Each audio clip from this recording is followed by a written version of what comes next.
Nous arrivons donc à la dernière partie de notre chapitre 3, donc la dernière partie sur l'immunité adaptative. Pour rappel, dans le grand 1, on a défini un peu ce qu'était l'immunité adaptative et on a zoomé un petit peu sur les cellules de cette immunité adaptative qui sont les lymphocytes. On a vu la structure de leurs récepteurs ainsi que le rôle de chaque lymphocyte T4, T8 et B.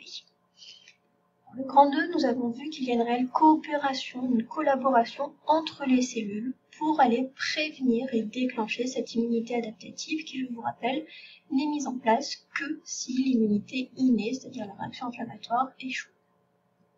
Enfin, dans la vidéo précédente, nous avons terminé le grand 3 sur l'immunité adaptative à médiation humorale, qui est l'immunité qui met en jeu les lymphocytes B, qui ont pour rôle à la fin de produire des anticorps qui vont nous permettre de neutraliser et d'aider à l'élimination d'un antigène libre ou particulier.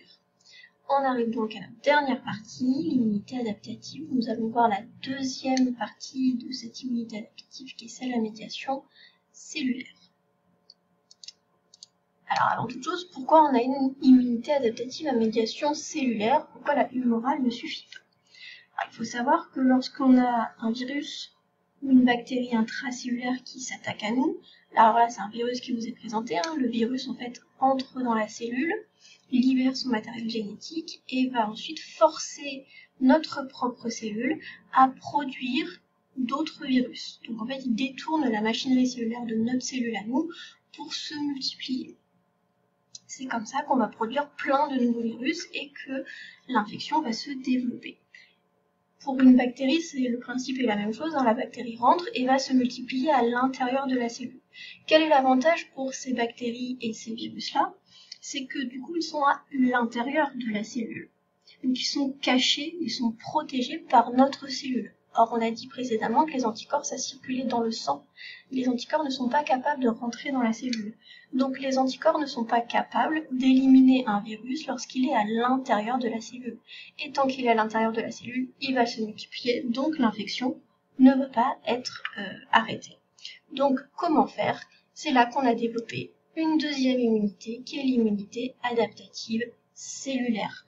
Où en fait, l'immunité adaptative cellulaire, elle est assurée par un autre type de lymphocytes qui sont les LT8 et eux vont être capables de reconnaître des cellules qui sont infectées, de reconnaître des cellules sinon qui sont modifiées, qui sont cancéreuses et de détruire ces cellules. Si je détruis la cellule qui porte à l'intérieur le virus en train de se multiplier, j'ai plus de cellules, j'ai plus de virus non plus, le problème est réglé. Donc c'est à ça que va servir mon immunité adaptative cellulaire. Donc on peut noter que cette immunité adaptative cellulaire, c'est des mécanismes de défense qui font intervenir les lymphocytes T8 qui se transformeront après en lymphocytes cytotoxiques. Et leur but, ça va être de détruire des cellules infectées ou des cellules étrangères à l'organisme. Donc cellules infectées, c'est soit par des virus, soit par des bactéries qui sont intracellulaires, parce qu'il y a des bactéries qui sont capables de rentrer dans la cellule, ou alors c'est des cellules qu'on appellerait du soi modifié, c'est-à-dire des cellules qui sont cancéreuses. Une cellule cancéreuse, c'est dangereux, donc il faut l'éliminer. Encore une fois, les anticorps, c'est pas capable d'éliminer une cellule, donc ça va être assuré par les lymphocytes T8. Donc on attaque par le petit 1, comme précédemment, on va faire les différentes phases, ce sera les mêmes, phase d'induction, phase de multiplication et de différenciation, et enfin, phase effectrice. On attaque par le petit 1 la phase d'induction. Dans la phase d'induction, comme pour les autres lymphocytes, ça commence par la sélection d'un clone et son activation. Comme précédemment, il va y avoir ma petite cellule présentatrice de l'antigène qui vient du lieu de l'infection, qui a migré jusqu'au ganglion, qui arrive dans le ganglion, et là, elle rencontre un petit clone de lymphocyte T8 qui est complémentaire. Alors, on va refaire un petit zoom là-dessus, de se souvenir ce qu'on a dit dans le grand 1, c'est qu'un lymphocyte T, que ce soit le T4 ou le T8, ça ne reconnaît pas uniquement l'antigène tout seul, ça a une double complémentarité. Il faut que le TCR, c'est-à-dire le récepteur du lymphocyte, il reconnaisse l'antigène et le CMH. Donc il y a la double reconnaissance. Donc un lymphocyte T, que ce soit le T4 ou le T8, il n'est pas capable de reconnaître l'antigène tout seul, donc s'il y avait juste le petit triangle rouge, il ne le reconnaîtrait pas. Il reconnaît l'antigène lié au CMH, forcément les deux. Donc si je reviens sur mon schéma précédent, ici, ce TCR reconnaît l'antigène lié au CMH, il reconnaît les deux.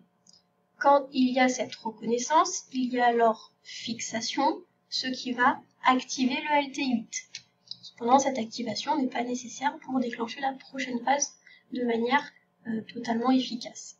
Ce qui va se passer en parallèle, on n'oublie pas, c'est qu'on a notre petit LT4, qui lui aussi possède un TCR, qui est compatible, qui est complémentaire au CMH et à l'antigène.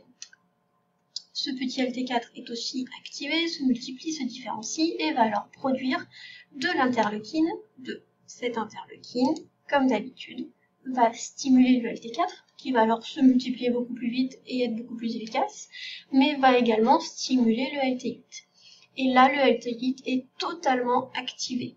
Donc pour avoir une activation totale du LT8, il faut qu'il y ait la reconnaissance du TCA avec une cellule présentatrice de l'antigène, plus une stimulation par l'interleukine 2. Là, mon LT8 est bien stimulé, il va pouvoir rentrer dans la phase suivante. Juste une petite remarque, il y a donc bien cette coopération qu'on a évoquée dans le grand 2, cette coopération, cette collaboration entre plusieurs cellules. Ici, l'interleukine, ça vous montre la collaboration qu'il y a entre le LT4 et le LT8. Donc, collaboration entre ces deux cellules pendant la phase d'induction. Alors, ce petit schéma, comme précédemment, il va falloir le prendre en note. Donc, je vous conseille de le faire sur une page à part, ou en tout cas prendre un grand espace pour le faire, parce que comme l'autre, il y a beaucoup de choses à écrire, beaucoup de choses à dessiner. Et en fait, ce schéma, ça correspond à votre schéma bilan pour tout le grand 4. Après, ce qu'on fait, c'est pour le petit 1, le petit 2 et le petit 3, on écrit un petit texte qui permet d'expliquer ce qui se passe précisément pendant chacune de ces phases.